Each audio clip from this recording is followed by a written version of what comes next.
Bonjour.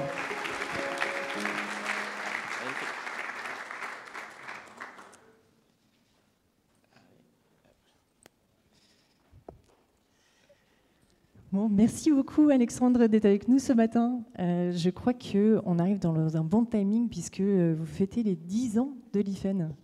Exactement, donc on vient de fêter nos 10 ans et on a annoncé en début de semaine là, qu'on venait d'être rentable. Donc c'est une belle milestone et ça nous permet de nous projeter sur la suite. Félicitations. Merci. Alors, je suis très intéressée de comprendre comment vous étiez projeté sur l'IFEN. Qu'est-ce que vous aviez imaginé à la création de l'IFEN et à contrario, ou enfin, peut-être dans la continuité, aujourd'hui, quand on demande ce que fait l'IFEN, qu'est-ce que tu réponds? Oui, bien sûr. Donc pour démarrer, je peux revenir un peu sur notre ambition. L'idée, c'était, et c'est toujours, d'aider à la transformation du système de santé, à le rendre plus efficient en se concentrant sur la clé de voûte qui est la donnée de santé. Donc tout le monde ici connaît les défis auxquels on fait face vis-à-vis de nos systèmes de santé, avec une demande qui explose et bien évidemment une offre qui diminue, etc. Donc on n'a pas le choix, il faut qu'on innove, il faut qu'on apporte des nouvelles façons de soigner les patients, de les suivre, etc. Mais pour faire tout ça, il faut de la donnée. Donc on parle de médecine prédictive, personnalisée, tout le monde rêve de ça bien évidemment, mais avant de faire tout ça, il faut d'abord régler le problème qui est qu'il faut pouvoir travailler avec cette donnée. Et la donnée de santé, comme vous le savez, elle est un peu éparpillée. Il y en a un peu dans les logiciels à l'hôpital. Il peut y avoir 300, 400 logiciels différents dans un hôpital. Il y en a bien évidemment au niveau de la ville. Le patient lui-même a tout un tas de données avec lui. Et en fait, cette donnée, elle est difficilement accessible. Elle est rarement structurée. Souvent, c'est du texte libre qui se balade dans des logiciels. Donc difficilement exploitable. Et ouais. donc, à ce propos, oui. si j'ai bien retenu les chiffres, je crois que j'ai lu que c'est 80% de la donnée qui est en fait encore non structurée, enfin dans des textes non structurés.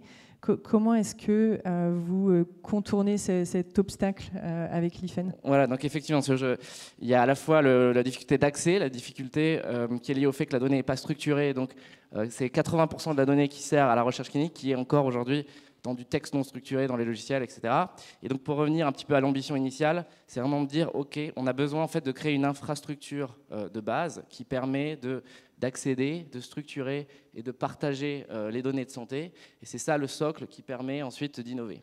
Et donc c'est ça l'ambition et c'est ce qu'on fait depuis 10 ans, puisque du coup on accompagne 800 établissements de santé, plus de 20 000 médecins libéraux sur ces thématiques-là, donc la structuration, le partage des données de santé, pour améliorer la qualité des soins et faire accélérer la recherche clinique.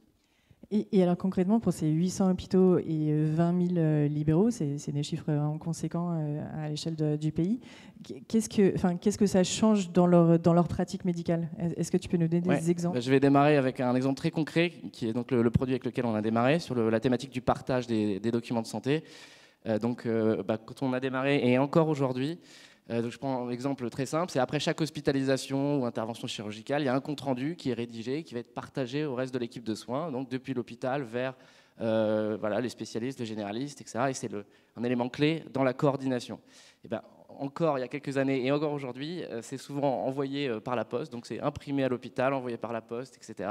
C'est assez complexe parce qu'il y a plein de logiciels, ça arrive 2 semaines plus tard chez le généraliste, qui doit le scanner, le ranger au bon endroit pour espérer avoir les bonnes informations pour vous soigner, vous patients, quand vous le verrez.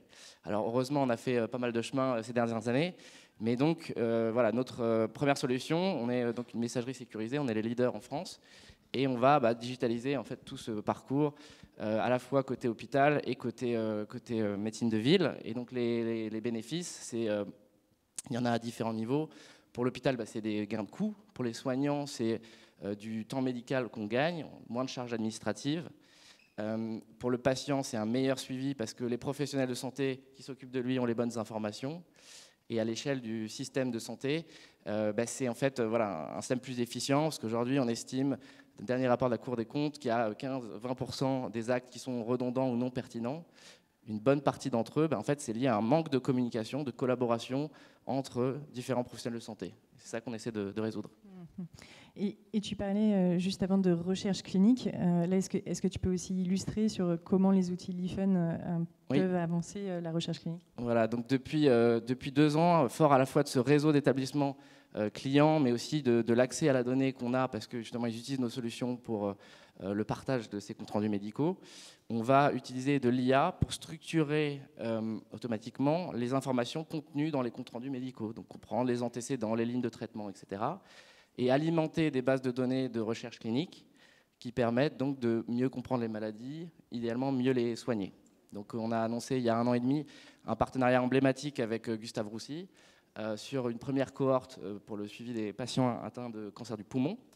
Et donc on a plus d'une trentaine d'établissements qui ont rejoint ce projet, quasiment 10 000 patients dont les données en fait aujourd'hui sont automatiquement collectées grâce à notre technologie. Et pour bien comprendre en fait ce qu'on remplace aujourd'hui, c'est que c'est un travail extrêmement manuel où on va avoir des attachés de recherche clinique qui partent dans différents centres, qui ouvrent les dossiers patients, qui essaient de comprendre l'historique du patient pour ensuite, en gros, remplir ces bases de données. Donc on voit bien que c'est laborieux. C'est laborieux, c'est extrêmement manuel. Si on se rend compte qu'il manque une information, ben en fait, c'est game over, parce qu'on ne peut pas renvoyer les 10 arcs, etc., aux 4 coins de la France. Et donc aujourd'hui, avec l'IA, on a des perspectives inédites sur justement créer des bases de données multicentriques et dynamiques qui vont permettre de, à nouveau, mieux comprendre les maladies, mieux comprendre l'impact de tel ou tel traitement.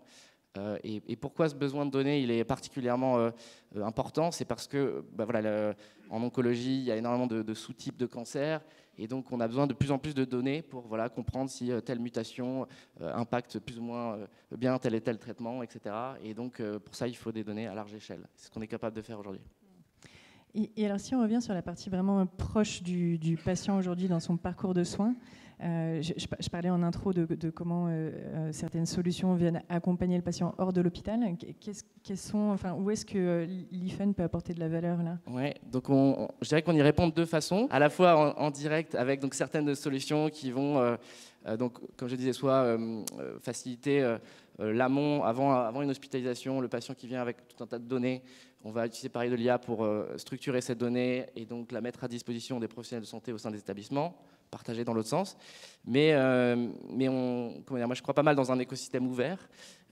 Et il y a plein de solutions qui aujourd'hui permettent du télésuivi, de la télésurveillance, donc de suivre les patients en dehors de ces parcours-là.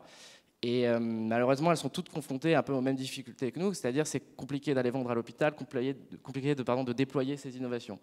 Et donc là, ce qu'on fait, c'est mettre en commun, en gros, notre réseau d'hôpitaux et les 800 connecteurs de données qu'on a mis en place avec tous ces hôpitaux pour leur permettre de déployer plus rapidement leurs solutions.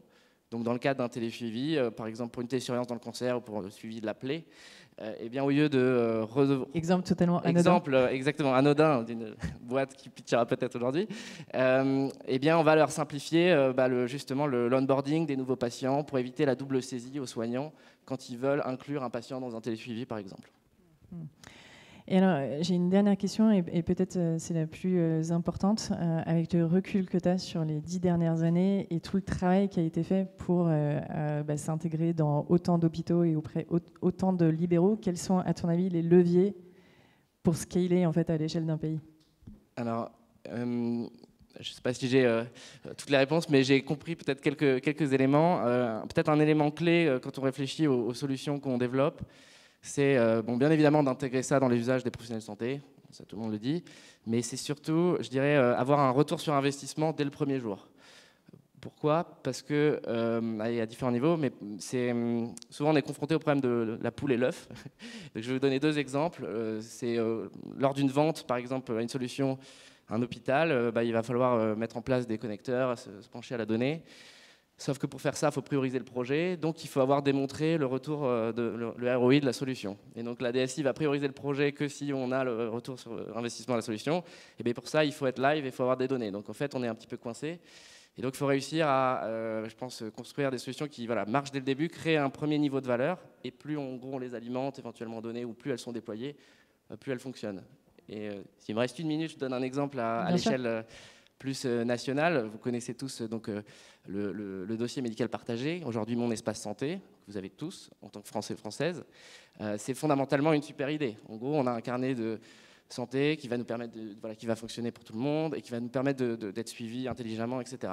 Le gros problème, c'est que quand on démarre, eh bien, ça ne crée pas de valeur pour l'utilisateur. Si on prend un médecin généraliste, au début, comme c'est vide, lui, il ne tire aucune valeur de cet outil, alors qu'à l'inverse, on lui demande après chaque consultation de prendre 1 minute pour contribuer de la donnée. Donc c'est exactement ce que j'essaie d'illustrer, c'est il faut que ça crée de la valeur, y compris pour les utilisateurs, en l'occurrence ici les médecins, pour en fait qu'il y ait de l'usage. Donc voilà, pour y répondre, il y a soit des politiques, et ça a pas mal avancé, même si ça fait 20 ans que le DMP existe, ça avance pas mal ces derniers temps, notamment parce qu'il y a des incentives pour tous les acteurs. Et le dernier élément sur lequel je veux revenir, c'est que je pense que l'IA peut jouer un rôle assez clé justement là-dessus pour simplifier cette charge administrative, par exemple pour les professionnels de santé, tout en permettant de contribuer à ces grands projets. Donc, ça peut être vrai pour le dossier patient, mais aussi le sujet chaud du moment sur le registre national sur le cancer. Par exemple, on peut mettre à profit l'utilisation de l'IA pour alimenter et contribuer sur ces registres qui sont clés pour mieux comprendre les maladies.